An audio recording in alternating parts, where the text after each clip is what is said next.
Hey there. I'm Brianna Bowling. I'm the founder of Retreat and Learn.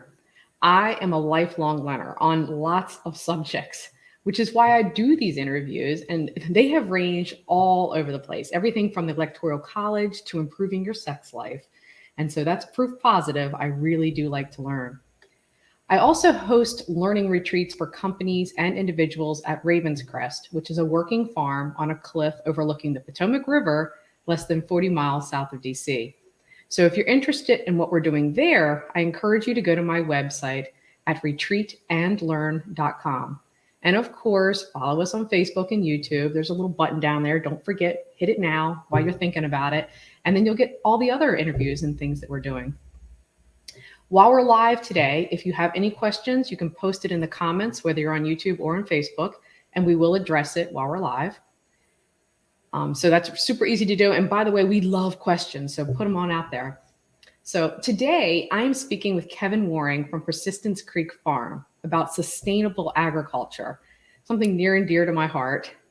Persistence Creek Farm was the winner of the Leopold Conservation Award this year for their sustainable practice.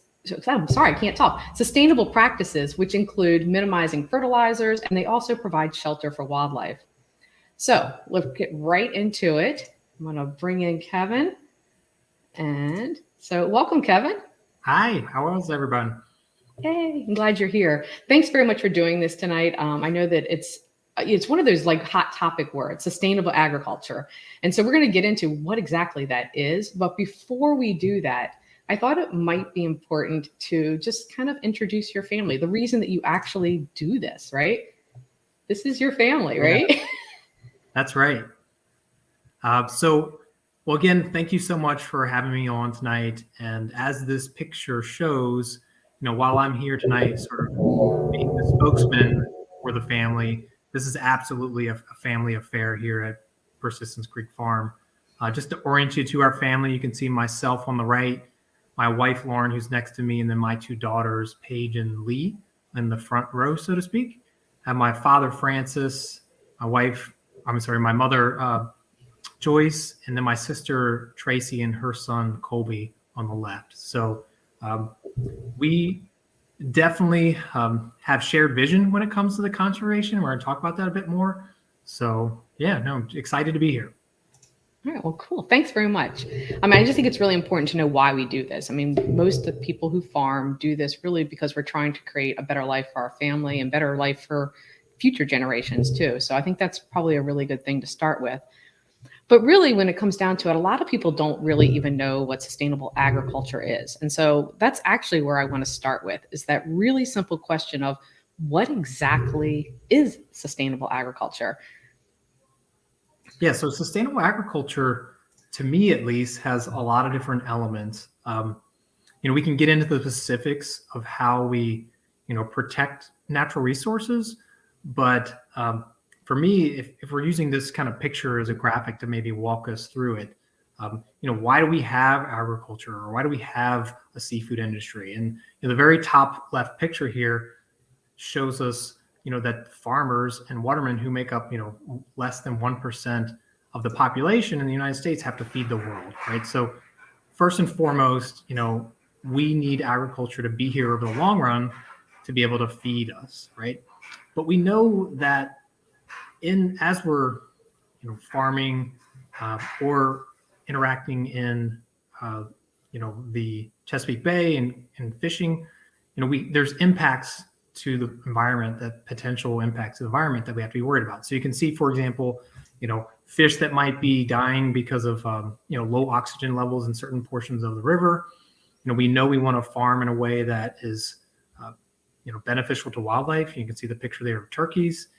And if I had to summarize and not rely too much here on the pictures, it boils down to having healthy soils, boils down to protecting wildlife, and it boils down to sustainable practices that protect our water quality. So soil, wildlife, and water.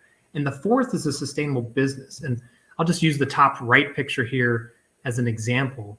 But recently, all of us felt the pain of gas prices, and as gas prices go up, for example, that is pretty significant when it comes to cost of filling up a tractor.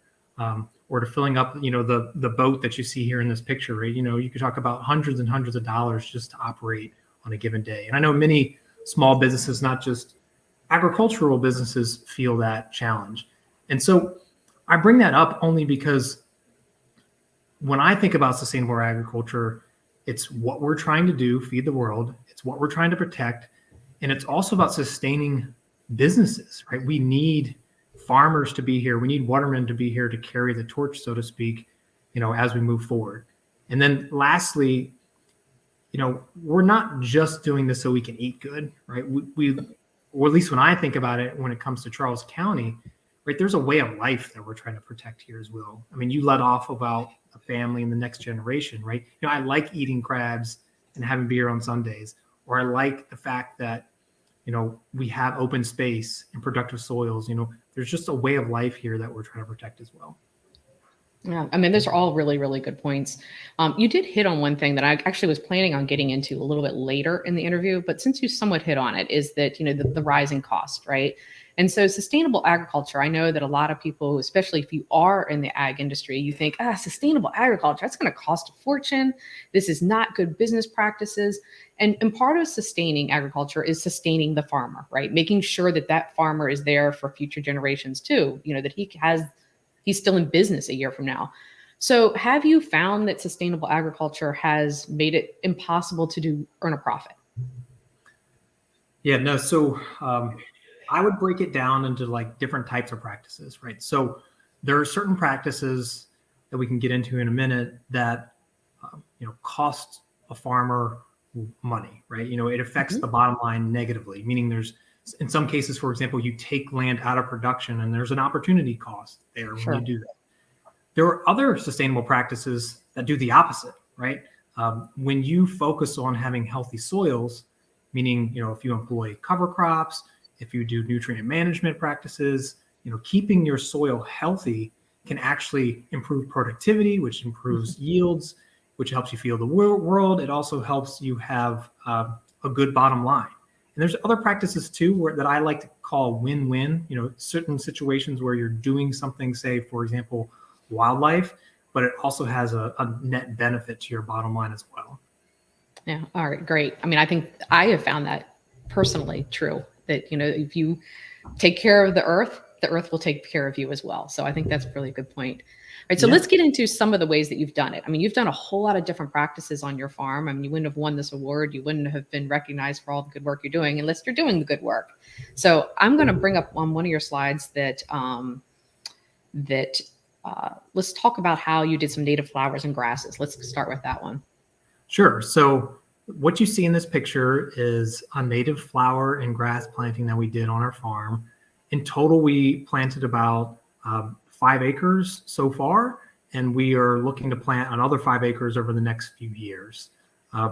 This is one of those examples where, again, there's a opportunity cost. You are taking some land out of production, but biodiversity, as you see in sort of the tagline on the bottom, is what we're after here, right? This is a situation where you are literally trying to create habitat that used to exist in much larger scale that has eroded away, whether that due to, demands on productivity for farmers, right? They just feel like they, can't do without every inch of their land to produce food, or just, the fact that when I look across our county here in Charles County, or even the state, right, there's just urban development, and that also erodes some of this habitat. So our goal here really is to provide something that doesn't exist on the landscape very much without our practices. One of the things, so you mentioned sort of the bottom line here, there are conservation programs that help subsidize the cost here, right? So when you think about this, the way I described it, it's sort of like a public good, in the sense that, there's benefits not just for me on my farm, but, the environment as a whole. And so, taxpayer dollars, both at the state level as well as the federal level, can help farmers or landowners, right, employ some of these conservation practices. Now, that was like the formal side of the argument here, or the discussion here. I like just seeing flowers, right? I like getting a golf cart with my wife and my kids, and we go out and we take pictures in the flowers. We build bouquets in the flowers. We love seeing the pollinators and the butterflies. And there's these small little birds that, my wife just loves. There's like hundreds of birds that are here for the habitat, right? Mm-hmm. And I And also love, butterflies. yeah, and I love Love the it. idea that, baby deer can, seek refuge here. Turkeys can nest here. All that stuff, right? That comes along with it, right? Gets you excited, right? It's that way of life that I was talking about before. We're Mm-hmm. not doing this just to check a box on, my conservation card. It's much more about this larger goal that we're shooting for. Yeah, that's good. So, you have some other practices. I don't know if you want to get into a little bit where you started touching on some of that cooperation with federal and state funds. Do you want to talk a little bit more about that and how that works? And I know that's a huge topic, and we could Yeah. probably have, 10 hours of that. But if you could maybe spend a couple minutes just about how we do that. And I don't know if you had a slide about that or not. If you do, I can pull that up. I think if you pull up the one slide that kind of just shows all the practices, like the little where it's like each of the practices down on the left side, and then some pictures of like my dad and such on the right. Okay, I'll see if I can find that. In the meantime, Like start in talking. the middle of the briefing, I think. But so there are, as you mentioned, a wide range of practices. Everything from like what we just saw a minute ago, where you're taking land out of production and planting flowers. There's also practices that help you, again, increase the productivity of the natural resource that you have, whether that be cover crops for improving and protecting your soil, or forest stewardship. We haven't talked about that much, right? There are programs that kind of help improve your forest land as well and provide diversity in the landscape there. So when I think about that, there's a wide set of opportunities, right? So I'll just kind of rattle off a few to give you an example. So let's just talk first about the forestry one, just to provide a little bit different topic here. Okay. So first off, question one, like when our family was trying to think about forestry, was like, where do I start? What does it even mean to do forest management?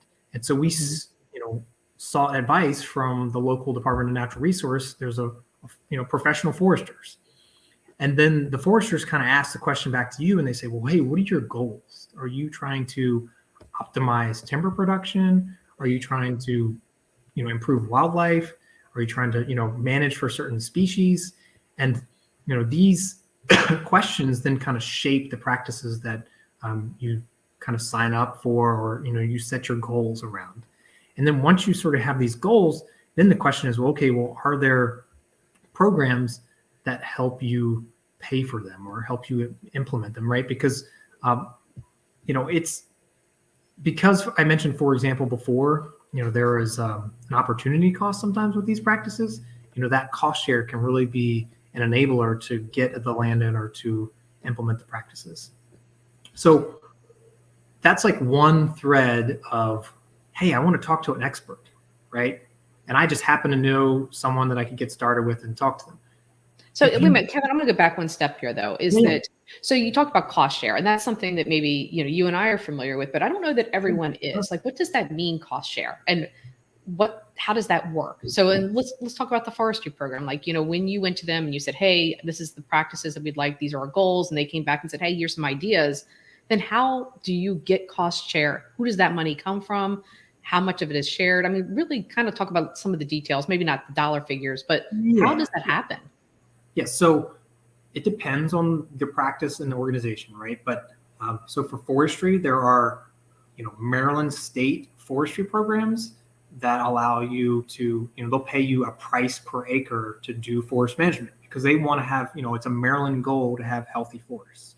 And so you can go through the DNR office to enter in those programs. As part of that program, though, you have to, like, as I was mentioning, starting with a forestry stewardship plan, and that sits down with a forester and you kind of lay that out. And that makes you eligible then for the program. Break. In addition to Maryland programs, there's also federal programs that you can be eligible for. And so in that case, there's a range of offices, but, here locally in Charles County, we have the Charles Soil Conservation District, and that's a good place to start.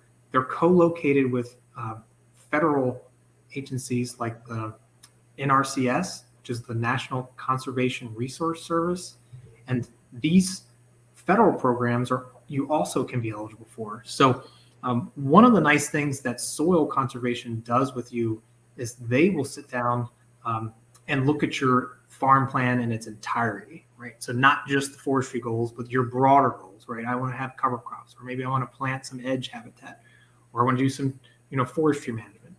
And when you sit down with them, you can build what's called a conservation plan. And that plan, right, again, set your goals, and then there's experts available to you to kind of align that plan towards cost share programs. Now, just to go a little deeper on what cost share means, what that means is, let's say a practice costs $1,000. Cost share would give you $40 towards your $1,000 cost, and then you as the landowner would pay the $60 or $600 to cover the difference, right? So, it's this idea of the public benefit, provides, a subsidy, right? The public interest provides a subsidy to help the landowner accomplish these practices. Did that help? Yeah, and I do. I think it definitely does. And so in terms of understanding that, and probably that percentage changes depending on the program, Yes. what you're doing. It's not always a 40-60 split. It could be a 50-50, 75, whatever it happens to be. Yep. So would you recommend, if somebody is just getting started in this, maybe they just got their first farm, whatever happens to be, and they're like, yeah, I want to do this sustainable agriculture, is going to their local soil conservation office probably their best bet, is kind of starting the process and finding out what resources are available? I would absolutely recommend that. There's also, like I mentioned NRCS, there's the Farm Service Agency office as well here in La Plata, right? There's a couple of them, but soil conservation would be a nice, especially if you're interested in conservation, would be a nice one-stop shop to get you started. And then, the people there are going to be super helpful in connecting you to the broader network. Okay. I think what we should do is, after this, I'm going to get some links from you, and we're going to put them in the comments on both the YouTube and the Facebook. And that way, if you are thinking about starting sustainable agriculture, these are some of the places you can start. I mean, Kevin's done all the hard work for you. I mean, he tried to figure this out. He was sitting there one day going, I'm not really sure where to go. He's figured it all out. So let's learn from what you've already done, and let's not reinvent the wheel. So thanks. Yeah, all right. That is definitely the idea here. So. Yeah, it is. So I also want to talk about some of your other practices. So we talked about the native flowers and the grasses. I also would like to talk about this stream stabilization project that you did, which looks like a pretty massive project here. I mean, this looks like, I don't know, like what looks to me like a pretty nice sized dam. Yeah. So just to orient you to the slide here, there's a picture of a stream crossing in the top left. And then on the top or the bottom left is where we were trying to improve that stream crossing to try to reduce erosion and just disturbance within the stream in general. And on the right is something a little bit different. This was where we were trying to fortify a very sharp U-turn in the stream, right? So we have what's called a blue line stream that runs through our property. It runs west to east. It kind of cuts our farm in half. And when we have major storms, it can be a very substantial water flow that comes through this stream. The stream eventually makes its way to the Sakaya Swamp, and then eventually to the Wacomico River after that. So there's a couple reasons to do stream restoration and stabilization and management, right? On the one hand, there's just a wildlife benefit. These pictures don't really talk to some of the things we've done for that, but in some cases we planted like willow trees and other things along our stream just to improve the habitat there. In this case, you can see the tagline on the bottom, right? We were worried about threats to the cropland. So I mentioned, with a higher frequency of these strong storms, right? We're in the soil conservation world, we talk about, 500-year storms, and those 500-year storms are happening more and more often now, right? They're more like every 10-year storms. And in the background, you can see my daughter on this little, on our ATV here. So this stream, if it's coming from the west, if you can imagine the left side of this picture, and doing this sharp U-turn, in one of these storms, this stream blew out and deposited, thousands of pounds of sand and rock and other things on our soybean field. And right, so the idea here is that in this case, when we think about sustainable agriculture, you're trying to protect that productive soil that we care so much about to feed the world, so to speak. Yeah, keeping it in place. Yeah, the problem with a practice like this is I it's think we expensive, right? just lost you there for a second there, Kevin. I can hear you. Can you hear me? Yeah, we can hear you. You're going in and out a little bit. So just so Oh, you know, I'm going to just let people know. So one of the struggles that people have who are live in rural communities is broadband, right? And so if you hear Kevin kind of blipping here and there, it's because one of the struggles farmers have, because we live in rural areas, is that broadband is not regularly available to us. So we do the best we can with the resources available. So sorry, Kevin, keep going. yeah, no. So the quick synopsis of what I was saying was that, this practice was geared towards protecting the soil, the productive farmland. We lost almost, for that season, we lost a couple acres of farmland, Wow. right? So the challenge with a project like this is that it's just very expensive, right? I mean, without talking specific numbers here, but this project, as you can imagine, based on the heavy equipment, the large rocks that had to be brought in, this is like a $50,000 project, right? So this is an area where that public-private partnership becomes so important again, where you as a community, we want to protect this stream, we want to protect this productive farmland, but it's a big ask for a small business to just come out off of $50,000 to pay for something like this. So Mm-hmm. that's why I kind of use this as a good example, is that it emphasizes to me the value of the public-private partnerships that exist. Yeah, they are very important, because this helps everybody in the end, but Yeah. it certainly is a very pricey thing to do. So we do have a question that I wanted to put up here, and it's a good question. I mean, this is something that we do all the time. I mean, farming isn't always as fun as people think it is. There's a lot of things that make it more difficult. I know that I have animals, and I'm up. It doesn't matter if it's a snowstorm. I'm out there in the middle of the night taking care of my animals. So this is a great question. So what is your favorite part of farming? Yeah. So favorite part about farming, and I'll twist it a little bit into say favorite part about conservation, because I think they go hand in hand here, is you have to sort of have a long-term view on what you're trying to accomplish. Brian and I were talking a little bit about this a few days ago when we were just chatting about, the session tonight. And, I love this idea of setting a goal and sort of looking out towards the goal and then deliberately marching my way to it. As a family, that's going to take time and resources. It's going to take some sacrifice, but at the end, you have this, reward that you get, and that can be such a uplifting experience. I think I don't have animals like you do, Brianna, or like some of the other farmers here in our county, but I think about other farmers, and for example, that have like livestock, and that nurturing of the livestock and sort of the ability to do that over a long period of time and see, the benefits or the fruits of your labor. I mean, I think that's what I would sum it up as, is I love seeing the progress after all the hard work. Right. I mean, and the flowers, I know, because we just talked about it again a minute ago. That's a great example, right? You plant it, you don't get hardly anything the first year. The second year, you really start to see it turn on. And by the third year after planting, wow, you have this magnificent set of habitat and just a show to enjoy, right? And the fact that you have to start something, let's say a year plus ahead of time for planning, you do it, and then 3 years later, you get to have this benefit. I mean, that to me is really exciting and cool. It is. Yeah, I would agree. I mean, I think it is. It's a long-term process, and it takes a little while, which brings me to my next question. I mean, so a lot of these practices they sound really good. I mean, you get to see the flowers, you get to see the wildlife increase, and a lot of times you're increasing your yield and productivity of your land. The government, whether it's a state or federal governments, will actually help subsidize some of these programs. So what are the obstacles to doing this? I mean, why doesn't everyone do this? And what are the reasons maybe that you wouldn't do this?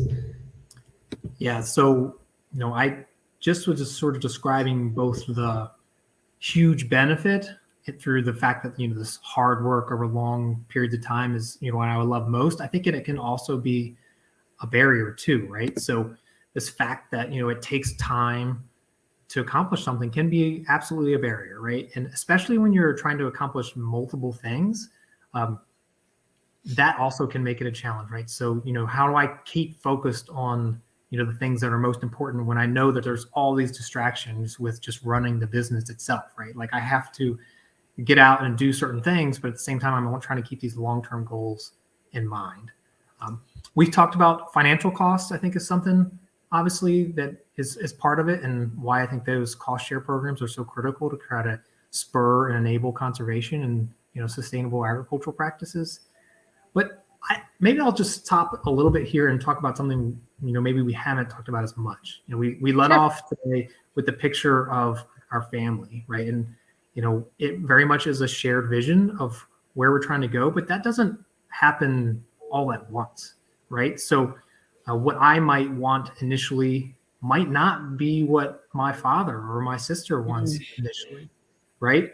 So disagreement about what to do, because there's a lot of farms are family owned, and that means that you have a lot of cooks in the kitchen, so to speak, and it takes effort to bring everyone to a common shared vision. And along with that, the shared vision of what we're going to sacrifice. I like to tell a story about about my sister, and we were trying to plan where we were going to put some habitat, for example, for edge habitat along the woods that was going to be beneficial for wildlife. And in particular, we have turkey populations that are not as good as they used to be. They are declining in some areas across the state. And, we certainly have to be mindful that that is not a given that turkeys will be here tomorrow, so to speak. And, some of this habitat was geared towards protecting and providing nesting habitat for turkeys, right? So, but that takes sacrifice from a family perspective, because, now we can't ride four-wheelers across this area and when it's nesting season, right? So you kind of have to get everybody on board, and that I think takes compromise, right? I have to compromise as well. I can't just go in and demand what I want, and I think that's what makes our family so strong and why we've been successful, is that we have been able to work together and compromise. Let's see. Yeah, go ahead, Rana. No, I think those are all really good points. I think it's one of those things too, is that a farm is a family. It's a family of not just the people, but all of the other organisms and wildlife and everything that comes together, and compromising on all ends so that you have this family of a farm is one of the things that makes it challenging. It also makes it, very, very rewarding. So we actually have some more questions, Kevin. You're getting all kinds of good questions, and they're good ones too. So we have a question from John. He was wondering your take on organizing and isolating crops versus a back to Eden style with commingled crops. Let's see. So I think you can answer that from a couple different perspectives, right? One perspective is through the lens of productivity, right? So, if I am trying to harvest soybeans and I need a combine to drive through those soybeans, maybe the sort of scenario where we have like a monoculture, has some benefits, but we know monocultures also have downsides too, right? In the sense that they're maybe more vulnerable to disease, maybe, it's just not as good for soil, et cetera. So then, we know diversity on the landscape is great for wildlife. I think, to me, it's the way I think about farming is that there's not a one size fits all approach, right? I think you want some farms to implement some of these, monoculture type methods, if you will, even though they have some shortcomings, and one of the benefits might be because they can keep costs low and ensure, food access to people who can't afford other types of food. That said, the idea of more and more farmers, right? I'd love to say that, farmers made up 5% of the country instead of less than 1%. And if a lot more smaller farms can build out these more diverse practices, that has benefits as well. Not to mention that it will create a stronger food system for us here locally. So yeah, the bottom line is I don't think it's a this or that, but acknowledging the strengths and weaknesses of each practice. Yeah, I mean, and the local food sourcing really became very important, especially during COVID in the last few years, and that people really started to recognize that we do need a local food source. So, and actually, your finishing comment on that really brought up John's next comment and next question, which was exactly that. Are there any programs to incentivize microfarming for those that don't have a whole lot of land? I mean, a farm can be any place that we're planting crops. It doesn't have to be a 100-acre farm. So What about those little farms? Yeah, and I think USDA and federal programs are trying to improve this. I would say if I rewind the clock, 5+ years from now, um, there aren't as many programs for micro farms. But I think with the emergence of organic farming and just many other, regardless of whether you're organic or not, smaller farms, there is a recognition that these small farms play a larger and larger role in our food system. And I do expect there to be more and more programs available. Mm-hmm. The best thing to do is to register a demand signal, right? Go into your soil conservation office and let them know that you're interested. And Right. I think as the more that we do that, the more that we can affect policy that would eventually lead to some of these programs to support, as John said, the micro farms. Yeah, and there are some programs, I'm not positive, but I believe like SMATIC isn't based Yeah. off of the amount of land that you have. And so I think one of the best probably resources we can do is that there's going to be a whole big long resource list that we will post. I may not do it tonight, so check back tomorrow. But I will post it in the comments, a whole long list of links of different resources that are available to whether you are farming, 300 acres or whether you're farming 10, that it might be available to you. I just to kind of build off of what you just said, I was kind of focused through the lens of conservation practices. Mhm. There are absolutely programs for small farms, as Brianna mentioned, through the Southern Maryland Ag Development Corporation, SMATIC. There's also programs that help young and beginning farmers. There are programs out there, with less of a conservation bent to them that are geared towards smaller farms. So, we're happy to, as Brianna said, to try to provide those resource links so that everybody can have them. Yeah, and some of those, even like, the SMATIC grants and stuff, while they're made to be commercialized, but they also can be used for sustainable practices too. Mhm. A lot of times, I was able to use one, and a lot of times they can work together. That's one thing that is, if you are getting a grant through one program, a lot of times they will encourage or they'll be more incentivized to give you the one grant because another program is also giving you a grant. So they like to work together too. So that's another way to try to encourage program money. Yeah. So that's great. All right. I don't know. We didn't actually hit the timber frame, but you did actually already discuss that you really wanted to hit home today. In terms of what else would you like to discuss that you think is really important for people to know? Let's see. So I think we could talk a little bit more about nutrient management and cover crops, maybe as one area just to talk about a little bit. Yeah, that's a great idea. The reason this is important is because, to me, when I think about, protecting the Chesapeake Bay, one of the first things that comes to mind is reducing any sort of runoff that's going to get into our local streams, swamps, or rivers, right? And so, one of the ways that we do that first and foremost is just to limit the amount of nutrients we put on the ground at all. In some cases, actually, for some years at our farm, we don't use fertilizer at all. And that's largely just because of the practices. We turn a lot of the organic material that we use right back into the land, so the nutrients are still there too. This is accomplished with like a detailed nutrient management plan. And so my dad, we haven't talked about him a ton, but so he's the soil guy, and he's got many years of nutrient management expertise, and he actually writes the nutrient management plans for all the farmers in Charles County and even for farmers outside of Charles County. And so in that plan, you can imagine like soil samples of different portions of your farm, and then we test it to see what level of nutrients are there. So then you can use what we would call precision agriculture, where you put more or less fertilizer in certain parts of your farm, because again, we don't want to put excess nutrients there because it might run off, and because we're a business, we want to limit the amount of fertilizer that we use at all. So that's one kind of key way that we try to protect the bay and keep ourselves sustainable. The other thing is just this idea of a cover crop. So when after we harvest our crops in the fall, we plant a cover crop. So this cover crop's job is to do two things, right? One, it sort of armors the soil and protects the soil so that we don't have sediment erosion. So different than nutrient runoff, but sediment erosion is one thing. And the other thing is that, soil is not just dirt, right? There's a lot of microorganisms that live within soil.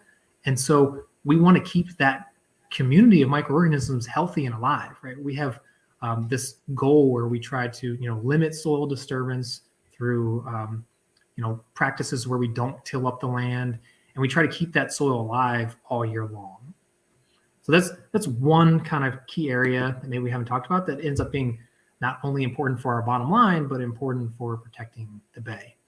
Now, going hand in hand with these cover crops, since we're kind of on this lens of protecting from water quality, we talk about stream stabilization and improvement, but along the streams, we've done practices where they're called riparian buffer areas. So imagine, the stream is coming through the farm, and then we have a section of area that, 50 plus feet from the stream that's dedicated to just what I would call is early successional habitat, meaning young trees, briars, blackberries, grasses, flowers, etc. And this buffer creates a barrier between what may run off from the farm just because of a big storm or something like that. And it's this protective barrier that prevents any sort of nutrients or sediment entering our stream.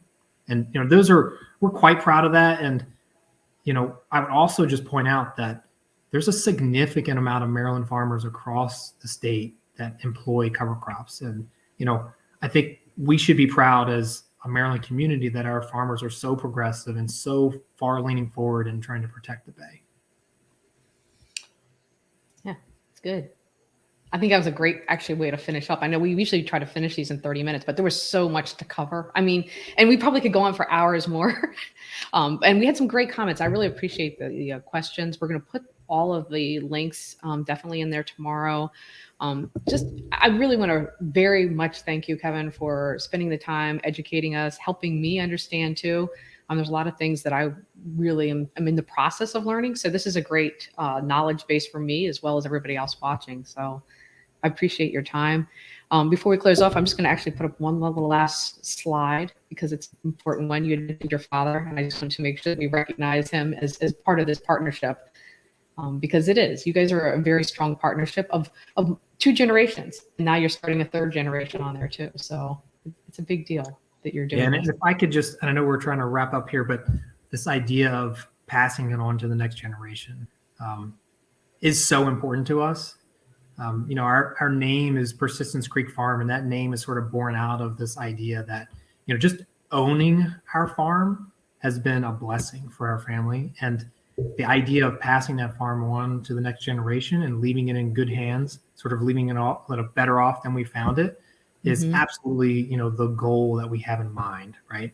And hopefully, they can kind of see the way we treat the land and how we treat farming and our sustainable practices here, and then kind of carry it on after.